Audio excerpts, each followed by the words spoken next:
Los jardines de la luna. Malaz, el libro de los caídos. De Steven Eriksen. Capítulo 12. Recorre conmigo el camino del ladrón. Escucha en el suelo su canción. Cuán claro es su tono en el traspiés, mientras te cantan dos. Canto de Absalar. Drisvin, nacido en 1135.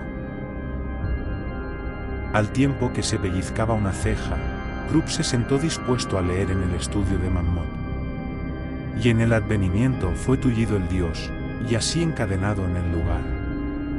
En el advenimiento muchas tierras quedaron anegadas por los puños del dios, y las cosas nacieron y las cosas fueron liberadas.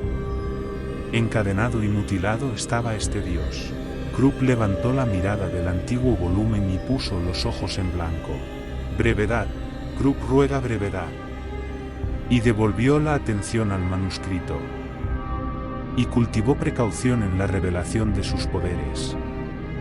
El dios mutilado cultivó la precaución, pero no lo suficiente, porque los poderes de la tierra le encontraron al fin. Encadenado estaba el dios tullido, y encadenado al final fue destruido. Y muchos acudieron para conseguirlo a Belial, que encarceló al dios tullido. El embozado, gris peregrino de muerte, se hallaba entre los allí reunidos, al igual que Decembrae, por aquel entonces guerrero del embozado, aunque fue ahí, en ese tiempo, cuando Decembrae cortó las ataduras del embozado. También entre los allí reunidos se hallaban. Krupp gruñó y se abanicó con las páginas. La lista parecía interminable, minuciosa hasta el absurdo. Entre la relación de los asistentes en parte esperaba encontrar el nombre de su abuela. Finalmente, 3 páginas después, halló los nombres que buscaba. Y entre quienes acudieron procedentes de los cielos abovedados de plata, los Tisteandí, moradores de oscuridad en el lugar anterior a luz, un total de 5 dragones negros, y en su compañía navegaba Silana, la de alas rojas, que moraba entre los Tisteandí en su colmillo de oscuridad, que descendió de los cielos abovedados de plata. Krupp murmuró para sí. ¿Un colmillo de oscuridad que descendió, engendro de luna? ¿Morada de 5 dragones negros y de un dragón rojo? Un escalofrío recorrió su espina dorsal. ¿Cómo había llegado Cole a esa misma conclusión? En verdad no siempre estaba borracho, pero incluso antes, cuando se mostraba altivo, nunca le había parecido un sabio. En tal caso, ¿quién había hablado por sus labios empapados en vino? Eso, suspiró Krupp, tendrá que esperar la debida respuesta. La importancia, sin embargo, de lo que Cole gritó yace en lo que tiene de verdad, y en cómo se relaciona con la actual situación. Cerró el libro y se puso en pie. Oyó pasos a su espalda. «Te he traído un té de menta», dijo el anciano que entró en la diminuta estancia. «¿Te ha resultado beneficioso el compendio de los reinos de Ayadar?» «Beneficioso, sí», respondió Krupp mientras tomaba agradecido la taza. Krupp ha descubierto el valor del lenguaje moderno. Tales diatribas interminables en esos sabios de la antigüedad suponen una maldición, que Krupp agradece saber extinta en nuestros tiempos. «Ja, ja, ja», rió el anciano, tosiendo levemente y apartando la mirada. «En fin, ¿te importa si te pregunto cuál es el objeto de tu investigación?» «En absoluto, Mammoth», respondió Krupp. En las comisuras de los ojos se le formaron arrugas imperceptibles. «Quería encontrar alguna alusión a mi abuela». Mammoth arrugó el entrecejo y asintió. «Comprendo. En fin, en tal caso no voy a preguntar si has tenido suerte». «No, por favor, no lo hagas», respondió Krupp. «La suerte es una compañera de viaje tan temible en estos tiempos, tal como están de torcidas las cosas. Pero te agradezco que comprendas la necesidad de Krupp de mostrarse circunspecto». «De nada, de nada. No pretendía. Es decir, sí. Es la curiosidad, compréndelo. Curiosidad intelectual». Krupp sonrió con inocencia y sorbió un trago de té. «En fin», dijo Mammoth, ¿Quieres que volvamos al salón y nos solacemos al calor del fuego? Caminaron en dirección a otra estancia. En cuanto estuvieron sentados, Krupp estiró las piernas y se recostó en el sillón. ¿Cómo progresa tu escritura?, preguntó. Lentamente, respondió Mammoth, tal como era de esperar. Claro. Parecía que Mammoth pensaba en algo, de modo que Krupp aguardó a que el anciano continuara. Transcurrieron unos instantes de silencio, tras los cuales el tío de Azafrán se aclaró la garganta y prosiguió. ¿Has visto mucho últimamente a mi querido sobrino? Krupp arrugó la frente. Hace tiempo, dijo. Krupp hizo una promesa a alguien, quien respondía a la identidad del tío de un joven muchacho que descubrió en las calles un patio de recreo de lo más emocionante. Sí, el muchacho soñaba con duelos a espada y oscuras hazañas acometidas en los callejones en aras de princesas embozadas, o de algo por el estilo. Mammoth asentía con los ojos cerrados. Y Krupp ha mantenido concienzudamente dicha promesa, puesto que también él quiere al muchacho. Y como sucede con cualquier empresa, la supervivencia se mide en la destreza, y así Krupp ha hecho un hueco al muchacho bajo su ala de seda, no sin cierto éxito, ¿me equivoco? Mammoth sonrió. De modo que para responder a la pregunta formulada por su tío, Krupp responde que sí, que ha visto al muchacho. Mammoth se inclinó hacia adelante y clavó en Krupp una intensa mirada. ¿Nada peculiar en sus actividades? Me refiero a si te ha hecho preguntas o peticiones extrañas. Krupp entornó los ojos y antes de responder tomó otro sorbo de té. En resumen, sí. Por ejemplo, pidió la devolución de un refinado surtido de joyas que adquirió hace nada, aludiendo motivos personales. Eso dijo, al menos. Razones personales. Krupp se extrañó entonces, y de hecho se extraña ahora, más la sinceridad de su expresión, no, mejor dicho, la intensa sinceridad, a Krupp le pareció encomiable. Completamente de acuerdo. ¿Creerás que Azafrán ha expresado interés por recibir una educación formal? No lo entiendo. Ese muchacho anda obsesionado con algo, seguro. En tal caso, quizá Krupp deba resolver este rompecabezas. Gracias, dijo Mammoth, aliviado. Preferiría saber de dónde proviene tal ambición, y tan súbita. Me temo que no tardará en apagarse. No obstante, si pudiéramos alimentarla. Por supuesto, coincidió Krupp. Después de todo, la vida ofrece mucho más que el modesto latrocinio. El rostro de Mammoth dibujó una sonrisa torcida. Vaya, Krupp, me sorprende oír esas palabras de tu boca. Tales comentarios vale más que queden entre tú y Krupp. En todo caso, creo que Murillo sabe algo respecto a este asunto. Diría que insinuó algo mientras cenábamos esta noche en la taberna del Fénix. ¿Sigue bien Murillo? Se interesó Mammoth. La red que largamos a los pies del muchacho permanece intacta, explicó Krupp con una sonrisa. Rayik Nom se ha tomado la responsabilidad muy a pecho. Diría que ve algo de su propia juventud perdida en Azafrán. Su lealtad queda fuera de toda duda, y como bien sabes, es de los que honran las deudas con un brío que haría palidecer a los demás. Exceptuando a Krupp, por supuesto. Pero, ¿es sangre lo que circula por sus venas? A veces uno debe dudarlo. Mammoth había adoptado una mirada vidriosa. Krupp se puso tenso. El ambiente destilaba magia. Se inclinó para estudiar a su anfitrión, sentado ante él. Alguien se estaba comunicando con Mammoth, y la senda que vibraba en ese momento en la estancia no resultaba ajena a Krupp. Se recostó en el sillón, dispuesto a esperar. Al cabo, Mammoth se puso en pie. Debo reanudar algunas investigaciones, dijo. En lo que a ti respecta, Krupp, Maese Baruch desea hablar contigo de inmediato. Creí percibir la presencia del alquimista, admitió Krupp, que se levantó con un leve gruñido. Ah, los rigores de estas condenadas noches nos instan a seguir adelante. Hasta más tarde, Mammoth. Adiós, se despidió el sabio, que cruzó la estancia con el entrecejo arrugado. Seguidamente, entró en la misma salita donde Krupp había permanecido largo rato. Krupp, por su parte, ajustó los pliegues de la capa. No sabía qué era lo que sucedía, pero había bastado para que Mammoth faltara a su sentido de la hospitalidad, y eso de por sí apuntaba a que algo malo había sucedido. En fin, murmuró, en ese caso más vale no hacer esperar a Baruch. Al menos, se corrigió mientras se dirigía hacia la puerta, no por mucho tiempo. El decoro exige que Krupp mantenga el sentido de la dignidad.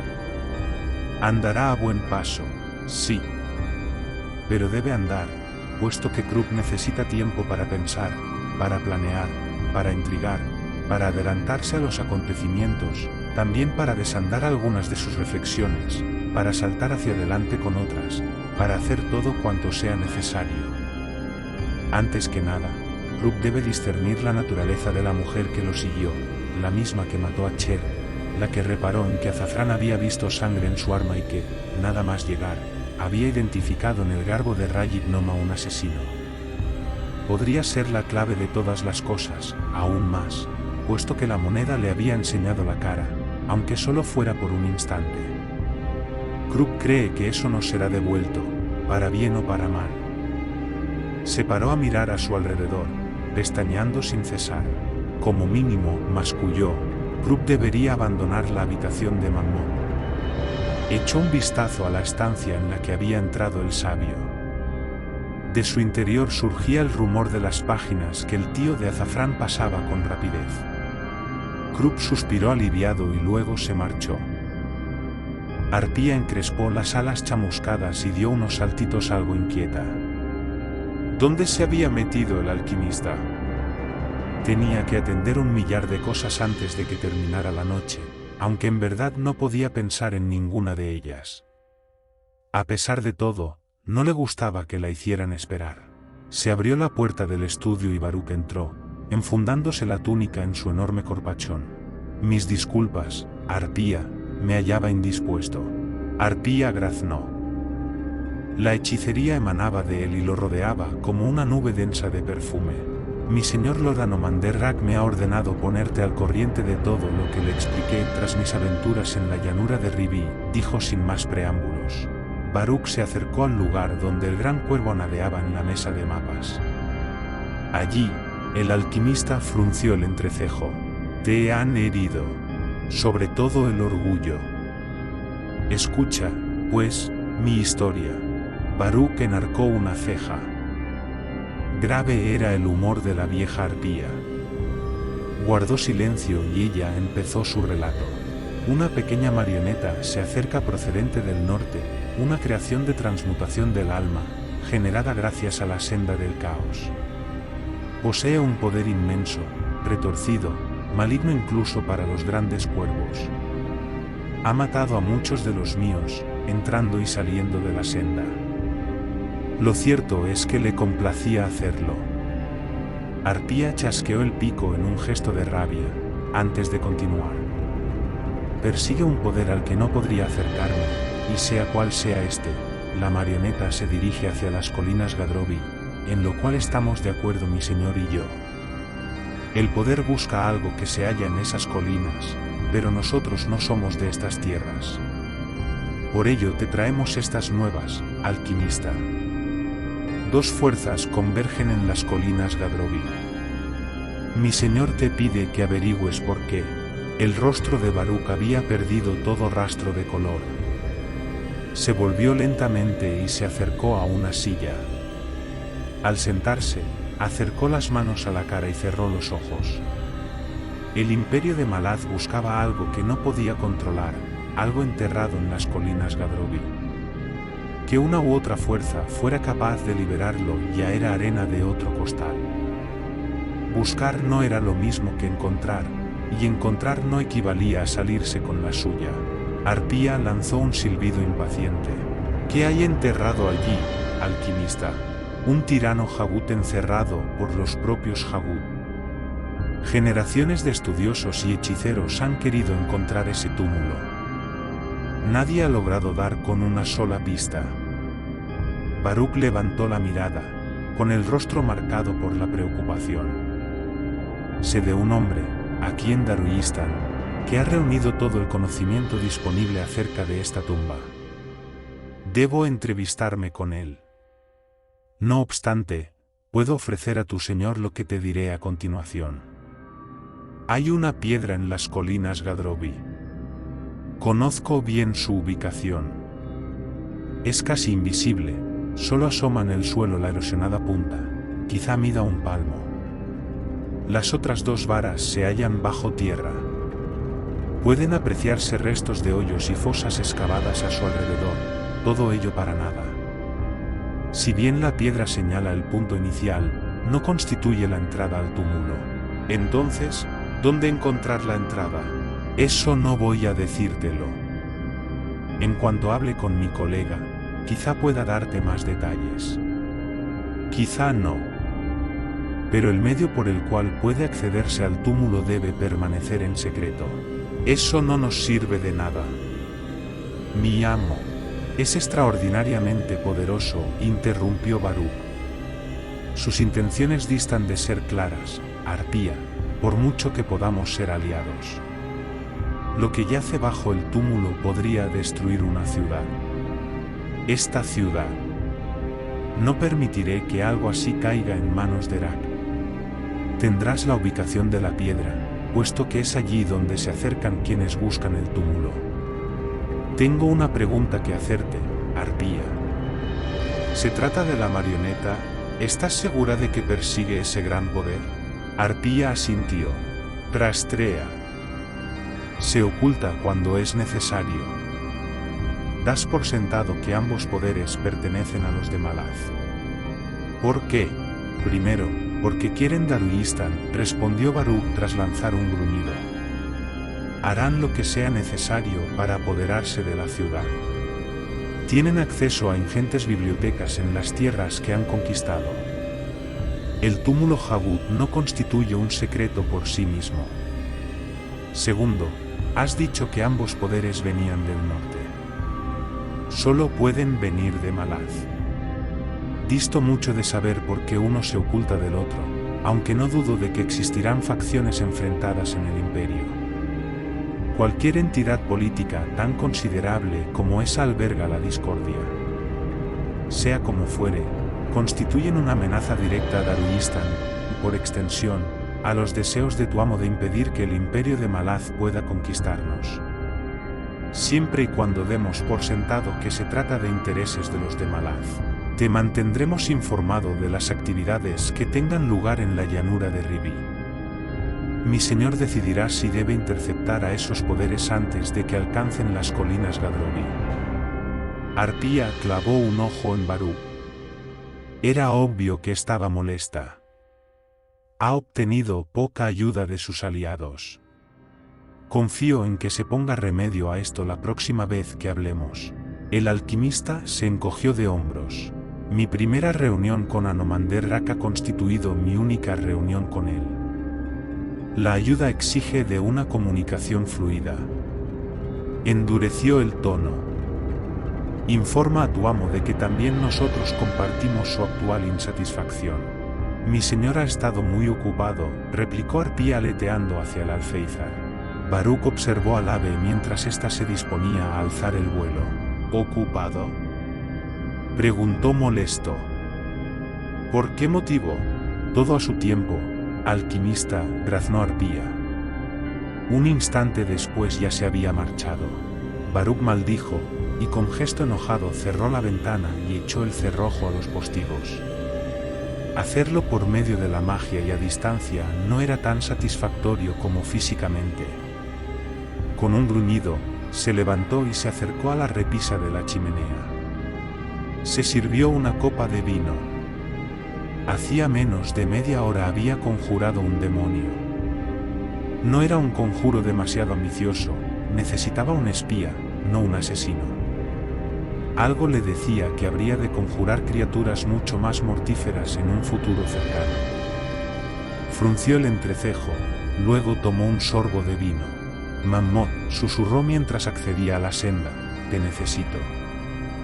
Sonrió al materializarse una imagen en la cabeza. Una estancia modesta con una chimenea de piedra. Sentado en el sillón, enfrente, vio a Kru. Estupendo. Os necesito a ambos. El mastín que se acercó a Ben el Rápido era ancho y pesado, de pelaje amarillento. Mientras se acercaba al mago, este vio que también tenía los ojos blancuzcos. La criatura carecía de pupilas. Se detuvo a poca distancia y se sentó. Eres la mastín a quien llaman ciega. Ben el Rápido inclinó la cabeza. Pareja de Varán y madre de Yunque. No vengo a hacer daño. Querría hablar con tu amo. Escuchó un gruñido a su lado. Lentamente, volvió la cabeza y bajó la mirada. A menos de 2 palmos de su pierna derecha se encontraba otro mastín, cuyo pelaje tenía manchas pardas y negras, con el cuerpo descarnado, lleno de cicatrices y la mirada fija en ciega. Varán saludó. Otro gruñido respondió al de Varán, proveniente esta vez de la retaguardia del mago. Al volverse vio a un tercer mastín a un pie de distancia. Era negro y de piel brillante. Mantenía clavados los ojos rojos en él. Isan constató en voz baja. De nuevo se volvió a ciega. ¿Habéis dado con vuestra presa o vais a escoltarme? Varán se incorporó en silencio a su lado, con los hombros a la altura del pecho del mago. Ciega se incorporó y luego trotó a su izquierda. Se detuvo y volvió la mirada. Ben el Rápido oyó sendos gruñidos a su espalda. Alrededor de ellos mudaba lentamente el terreno, los detalles se fundían en sombras salidas de la nada y reaparecían sutilmente alterados. En lo que el mago creyó el horizonte, un bosque gris trepó por una colina hasta lo que podía ser una muralla. Esa muralla sustituía el cielo o quizá fuera el cielo, pero a Ben el Rápido se le antojaba demasiado cercana, por muchas leguas que distara del bosque. De nada le sirvió mirar hacia arriba, pues no pudo confirmar ni rebatir esa sensación de que el reino estaba bordeado de una muralla mágica que también parecía hallarse demasiado cerca, casi al alcance de la mano. Negras nubes montaban los vientos que soplaban encima de su cabeza y confundían su percepción de las cosas, lo mareaban. Otro mastín se unió a los demás. Este, un macho, tenía el pelaje gris oscuro, un ojo azul, el otro amarillo. Aunque no se acercó, Ben el Rápido creyó ver que era el más grande de todos ellos, y sus movimientos apuntaban a que estaba dotado de una velocidad mortífera. Lo conocía por el nombre de Doun, primer nacido del líder de la manada, Cruz, y de su primera pareja, Bayik. Doun trotó junto a Ciega un rato, y luego, cuando llegaron a la cresta de una pequeña elevación, se adelantó al grupo. Al coronar la cima, Ben el Rápido vio a dónde se dirigía. Suspiró. Igual que la imagen grabada en el altar en los templos dedicados a Trono Sombrío, Fortaleza Sombría se erigía en la llanura como un enorme trozo de cristal negro, fracturado en planos curvos, rizado en ocasiones, con algunos cantos blancos, brillantes, como pulidos. La superficie mayor que tenían delante, una muralla, supuso, estaba salpicada de manchas, deslustrada, como una corteza, la superficie ajada de la obsidiana. No había ventanas como tales, aunque muchas de las superficies resbaladizas eran medio traslúcidas, y de su interior parecía surgir un fulgor. Que Ben el Rápido pudiera ver, no había puerta ni entrada ni puente levadizo. Llegaron, y el mago, sorprendido, lanzó una exclamación cuando Ciega se adentró en la piedra y desapareció. Titubeó, pero al ver que Varán se acercaba para empujarle, Ben el Rápido se adelantó. Se aproximó a la piedra salpicada de manchas, extendió las manos y dio un paso al frente. No sintió nada al atravesar sin esfuerzo alguno la piedra, para desembocar en un vestíbulo que parecía propio de una mansión. Desnudo, el corredor discurría en línea recta por espacio de unos 10 pies hasta una puerta doble. Ciega y Doun se sentaron a ambos lados de esas puertas, que se abrieron como dotadas de vida propia. Ben el Rápido entró en la sala. El techo de la cámara remataba en forma de cúpula. Frente a él se alzaba un sencillo trono de obsidiana erigido sobre una tarima. En el suelo tosco no había alfombra alguna, y las paredes también estaban desnudas, a excepción de las antorchas que colgaban a intervalos de 3 pies. Ben el Rápido contó 40 en total, pero la tenue luz parecía en constante lucha contra las entrometidas sombras. Al principio creyó vacío el trono, pero al acercarse vio la figura que lo ocupaba. Parecía compuesta de sombras casi translúcidas, de forma vagamente humana, embozada para impedir que ni siquiera el brillo de sus ojos pudiera escapar. Aún así, Ben el Rápido pudo sentir la atención del dios centrada en él, y a duras penas logró contener un escalofrío. Habló Trono Sombrío, con voz calma y clara. San me cuenta que conoces el nombre de mis mastines. Ben el Rápido se detuvo ante la tarima e inclinó la cabeza. En tiempos serví de acólito en tu templo, Señor. El dios guardó silencio un rato. Al cabo, dijo: ¿te parece sensato admitir tal cosa, mago? ¿Acaso miro con aprecio a quienes me sirvieron en el pasado y terminaron por abandonar mis enseñanzas? Cuéntame. Me gustaría saber qué enseñan mis clérigos. Emprender el camino de sombra y abandonarlo supone granjearse la recompensa de la cuerda. ¿A qué te refieres? Pues que estoy condenado a ser asesinado, ejecución que cualquiera que siga tus enseñanzas podría llevar a cabo, Señor. Aún así has acudido a mí, mago. Ben el Rápido volvió a inclinarse. Querría hacer un trato, Señor. El dios soltó una risilla desapacible y levantó la mano. No, querido San. No ataques. Ben el Rápido se puso tenso. El mastín negro dio 2 vueltas a su alrededor y subió a la tarima. Allí se tumbó a los pies del dios, de cara al mago. ¿Sabes por qué acabo de salvar tu vida, mago? Lo sé, señor. San quiere que me lo cuentes, insistió el dios. Ben el Rápido cruzó la mirada con el mastín. Trono Sombrío adora los tratos. El dios lanzó un suspiro y recostó la espalda. ¿Acólito? Sí. Bien, mago, habla mientras puedas. Debo empezar por una pregunta, señor. Hazla. ¿Sigue Yunque con vida? Los ojos de San relampaguearon y se incorporó a medias antes de que su cabeza topara con la mano del dios. A eso llamo yo toda una pregunta, admitió Trono Sombrío. Has logrado algo de lo que pocos, serían capaces. Mago, siento espoleada la curiosidad. De modo que voy a responderte, sí, Yunque sobrevive. Continúa, te lo ruego. Señor, yo te entregaría a quien tanto ha ofendido a tu mastín. ¿Cómo? Pertenece a Opón. No me refiero a él, sino a aquel que condujo a Yunque a esa estancia. Al que pretendió apoderarse del alma de Yunque, el que se habría salido con la suya de no haber sido por la herramienta mortal de Opón. ¿A cambio de qué? Ben el Rápido maldijo para sus adentros. No pudo extraer información alguna del tono de voz del dios, y eso complicaba las cosas más de lo que había esperado. Mi vida, señor. Deseo que la recompensa ofrecida por la cuerda sea retirada. ¿Algo más? Sí. Titubeó antes de continuar. Deseo escoger el momento y el lugar, señor. De otro modo, aquel de quien hablo escapará a las garras de tus mastines en los confines del caos. Solo yo puedo impedírselo. Por tanto, esto debe formar parte del trato. Todo cuanto debes hacer es tener listos a los mastines. Te avisaré en el momento adecuado, y te facilitaré la ubicación exacta de la criatura. El resto correrá a cargo de tus mastines. Lo has planeado bien, mago, concedió Trono Sombrío. A estas alturas, no se me ha ocurrido ningún modo de mataros a ambos, a la criatura y a ti. Te felicito. ¿Cómo te has propuesto avisarme? No creo que quieras entrar de nuevo en mi reino. Señor, me pondré en contacto contigo.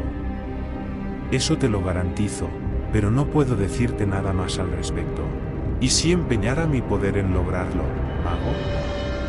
Si me propusiera arrancarte lo que sea que guardas en ese frágil cerebro tuyo, ¿cómo ibas a impedírmelo? Para contestar a eso, señor, debes antes responder a mi propuesta. San gruñó. En esa ocasión el dios no hizo ademán alguno de contenerse.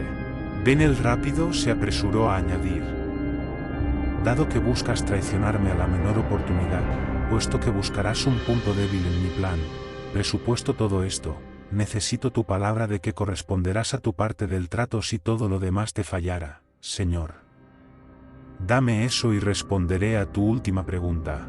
Tronosombrío se mantuvo en silencio por espacio de varios latidos de corazón. En fin, murmuró finalmente: tu astucia es admirable, mago. Me asombra, debo admitirlo, me encanta este duelo.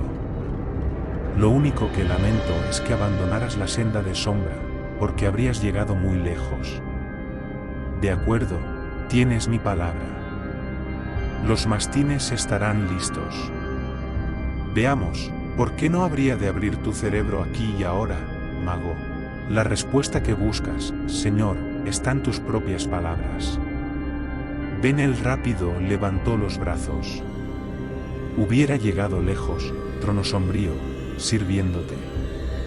Abrió la senda. Pero no me tendrás, señor, porque no puedes tenerme. Ben el Rápido susurró su palabra de retorno, una palabra nacida del caos. El poder lo envolvió y sintió como si una mano gigante se cerrara a su alrededor. Al atraerlo hacia sí, hacia la senda, oyó el grito de Tronosombrío: ¿eres tú? Delad. ¿Eres tú, gusano, el que cambia de forma? Ben el Rápido sonrió. Lo había logrado. Ya estaba fuera de su alcance. Lo había logrado. Había vuelto a hacerlo. Krupp fue conducido al estudio de Baruch sin los retrasos con los que tanto gustaba desconcertar. Algo decepcionado, tomó asiento y se secó el sudor de la frente con el pañuelo. Te has tomado tu tiempo, le reprendió Baruch al entrar. En fin, olvídalo. ¿Tienes noticias? Krupp extendió el pañuelo en su regazo y procedió a doblarlo cuidadosamente. Continuamos protegiendo al portador de la moneda, tal como se nos ordenó. Respecto a la presencia de infiltrados de Malaz, aún no ha habido suerte. Era una mentira como la copa de un pino, pero necesaria. Debo transmitirte un mensaje, continuó, que procede de una fuente inusual. Lo cierto es que no pudo ser más peculiar el modo en que fue comunicado a Krupp. Ahórrate los preámbulos. Krupp torció el gesto. Baruch estaba de un humor de perros. Es un mensaje dirigido a ti, señor. Terminó de doblar el pañuelo y levantó la mirada. Proviene de la anguila. Baruch se enderezó. Luego arrugó el entrecejo y la luz desapareció de sus ojos. ¿Por qué no?, murmuró. Ese siempre conoce a mis agentes. Su mirada se aclaró al mirar a Krupp. Estoy esperando, gruñó. Por supuesto. Krupp agitó de nuevo el pañuelo para secarse la frente. Mira a la calle y encontrarás a quienes andas buscando. Ahí lo tienes, nada más. Se lo dijo a Krupp el niño más pequeño que haya podido ver, dejó de agitar el pañuelo y negó con la cabeza. No, Baruch jamás creería semejante exageración, sobre todo teniendo en cuenta el humor que gastaba. En todo caso era un niño muy pequeño. Baruch se incorporó con la mirada fija en las ascuas de la chimenea, las manos a la espalda, los dedos alrededor de un anillo grande de plata. Dime, Krupp, preguntó lentamente, ¿qué sabes tú de esa anguila? Poco, admite Krupp. ¿Hombre o mujer? Lo ignora. ¿Origen? ¿Misterio? ¿Designios? Perpetuar un statu quo que se define por la aversión a la tiranía. Al menos eso dice. ¿Influencias? Amplias, Aunque despreciemos 9 de cada 10 rumores relacionados con la anguila, sus agentes deben de contarse a cientos. Fieles todos al cometido de proteger Daruistan. Se dice que el concejal Turbanour les da caza, convencido de que han arruinado todos sus planes. Puede ser que en verdad lo hayan hecho, algo por lo que todos deberíamos sentirnos aliviados. Baruk parecía todo menos aliviado. Krupp casi creyó oír el crujido de sus dientes. Al cabo, el alquimista se volvió a Krupp e inclinó la cabeza. Tengo un encargo. Para llevarlo a buen puerto, tendrás que reunir a Murillo, Rayik y Kol. Y llévate contigo al portador de la moneda, para mantenerlo a salvo. Krupp enarcó las cejas. ¿Fuera de la ciudad? Sí. El portador de la moneda es fundamental, manténlo fuera del alcance de todo el mundo. En lo que respecta a la misión, te dedicarás a observar. Nada más. ¿Me entiendes, Krupp? Hacer cualquier otra cosa supondría correr el riesgo de que el portador de la moneda caiga en las manos equivocadas. Mientras sirva de instrumento a Opon, también constituye el medio por el cual otro ascendiente podría alcanzar a Opon. Lo último que necesitamos es que los dioses entren en liza en el plano mortal. Krupp se aclaró la garganta. ¿Qué debemos observar, señor? No estoy seguro. Posiblemente una partida extranjera empeñada en cavar agujeros por todas partes. ¿Como los que hacen las reparaciones del camino? Preguntó Krupp tras dar un respingo. El alquimista lo miró ceñudo. Te voy a enviar a las colinas Gadrovi. Quédate ahí hasta que llegue alguien o me ponga en contacto contigo para darte más instrucciones. Si aparece alguien, Krupp, debes permanecer oculto. Evita a cualquier precio delatar tu presencia, recurre a tu senda si es necesario. Nadie dará con Krupp y sus leales y valientes compañeros, aseguró Krupp, sonriendo, mientras sus dedos mariposeaban. Estupendo. En tal caso, eso es todo. Sorprendido, Krupp se levantó. ¿Cuándo debemos partir, señor? Pronto. Te lo haré saber con un día de antelación. ¿Te parece tiempo suficiente? Sí, amigo Baruk. Krupp lo considera más que suficiente. Rayik parece temporalmente indispuesto, pero con suerte estará disponible. Llévatelo si puedes. Si la influencia del portador de la moneda se volviera en nuestra contra, el asesino tiene órdenes de matar al muchacho. ¿Tienes la certeza de que entiende esa orden? Hemos hablado de ella, admitió Krupp. Baruk inclinó la testa y guardó silencio. Krupp esperó un instante, luego se fue sin decir más. Menos de una hora después de que el alma de Ben el Rápido abandonara el cuerpo, sentado en el suelo de la choza, y emprendiera su viaje al reino de sombra, volvió a la vida.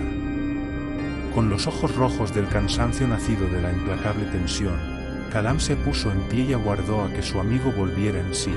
El asesino cerró ambas manos alrededor de los cuchillos largos, como medida de seguridad. Si algo había poseído a Ben el Rápido, fuera lo que fuese lo que lo controlara, podía anunciar su irrupción en ese mundo atacando a quien quiera que encontrara a su alcance.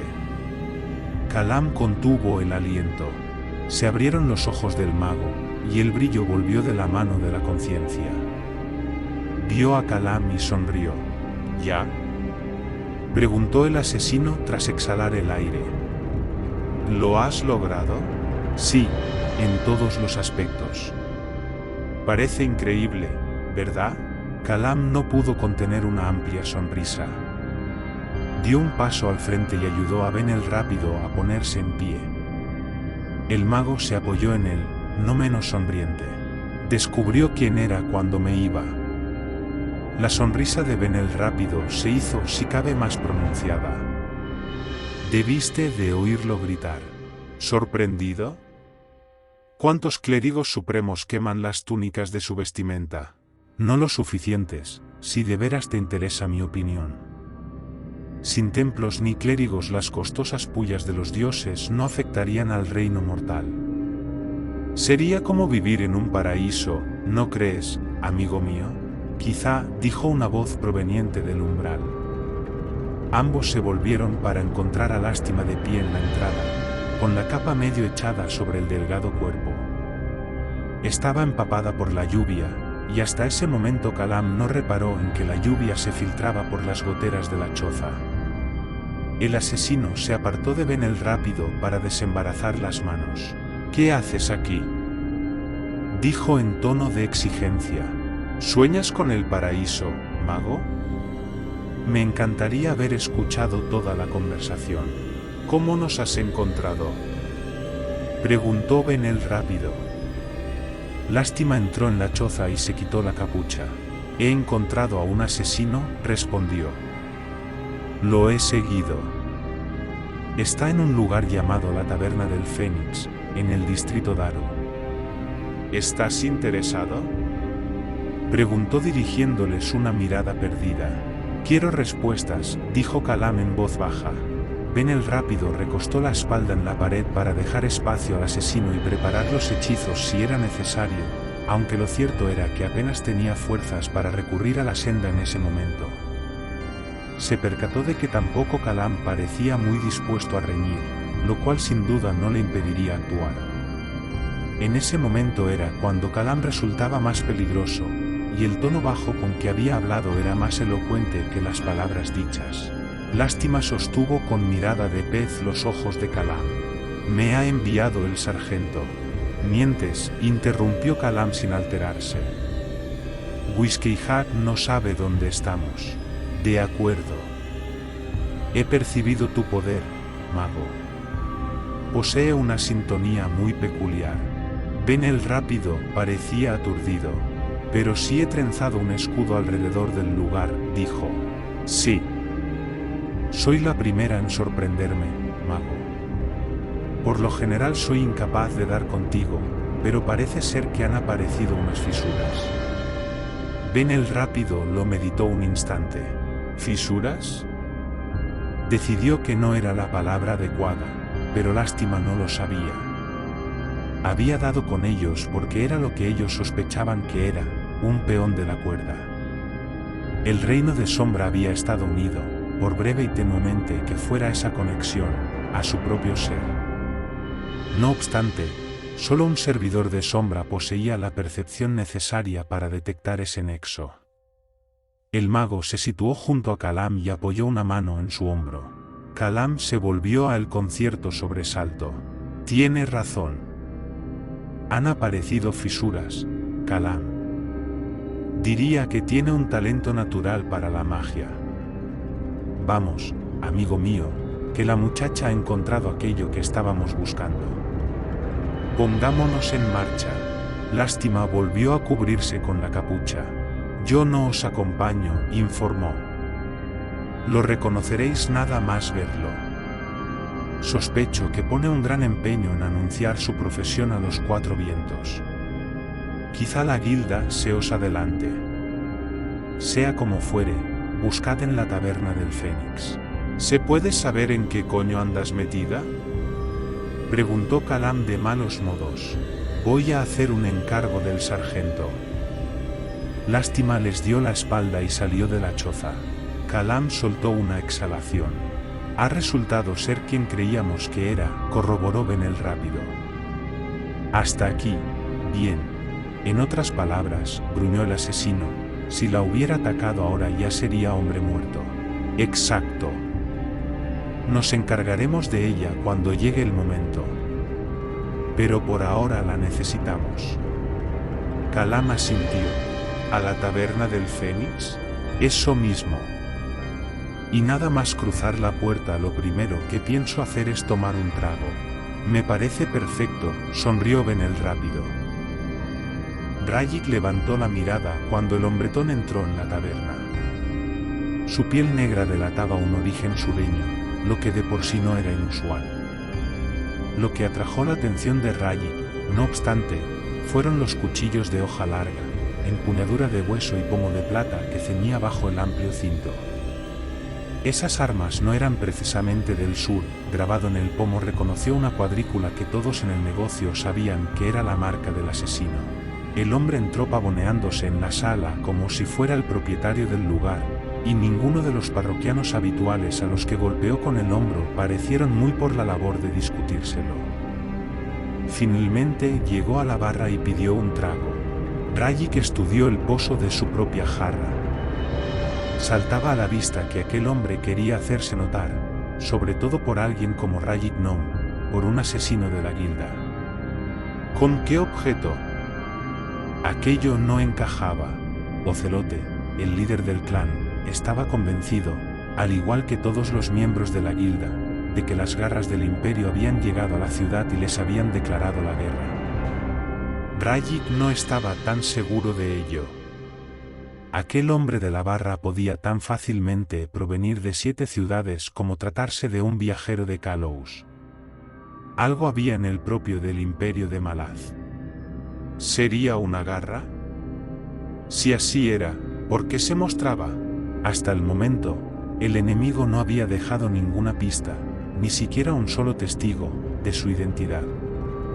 El descaro que observaba no parecía propio, o quizás señalara un cambio de táctica. ¿La habría desatado la orden de Borkan de ocultarse? Las campanas de alarma tañeron en la cabeza de Rajik. Nada de todo aquello tenía sentido. Murillo se acercó a él. ¿Algún problema, amigo? Asuntos de la guilda, respondió Rajik. ¿Sediento? ¿Qué voy a hacer? Si es que no tengo voluntad, sonrió Murillo. Después de dirigir una mirada divertida a Cole, que se hallaba inconsciente y espatarrado en la silla, el asesino se levantó de la mesa. ¿A qué se había referido con todo aquello de los 5 dragones negros? Se abrió paso hasta la barra. Mientras empujaba a los parroquianos que se interponían en su camino, clavó un fuerte codazo en la espalda a un joven. El muchacho ahogó un grito, y luego se escurrió hacia la cocina pasando desapercibido.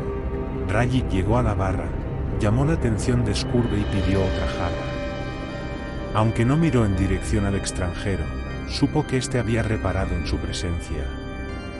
No era más que una vaga sensación, pero en su negocio con el tiempo se aprende a confiar en esa clase de sensaciones.